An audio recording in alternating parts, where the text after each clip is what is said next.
Aujourd'hui, je vais vous parler du moment où Élie a oint Élisée. Cette histoire se trouve dans la Bible, dans le premier livre des Rois, chapitre 19, du verset 15 au verset 21. Après avoir écouté Dieu sur le mont Horeb, Élie lui obéit et rentre. Dieu lui a demandé en effet d'aller trouver Élisée, le fils de Shaphat, et de l'oindre comme prophète pour lui succéder. Élisée et sa famille vivent à Abel-Méhola, dans la partie d'Israël qui est dirigée par le roi Akab et la reine Jézabel. Rappelez-vous, c'est la reine Jézabel qui avait menacé de tuer Élie. Élisée est en train de travailler dans les champs qui appartiennent à sa famille.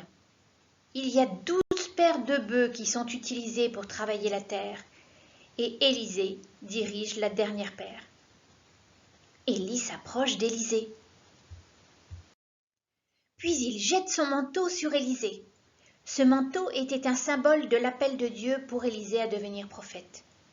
En mettant son manteau sur Élisée, Élie montre qu'il est choisi par Dieu. Puis, Élie s'éloigne. Élisée lâche ses bœufs et court après Élie. « Laisse-moi embrasser mon père et ma mère, et je te suivrai. » Élisée est prêt à quitter sa famille et son travail pour obéir à Dieu et devenir prophète.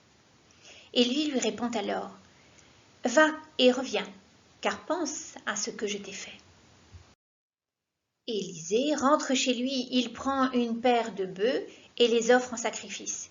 Il brûle l'attelage des bœufs pour faire cuire la viande et la donne à manger au peuple. Puis Élisée se lève, suit Élie, et il reste à son service.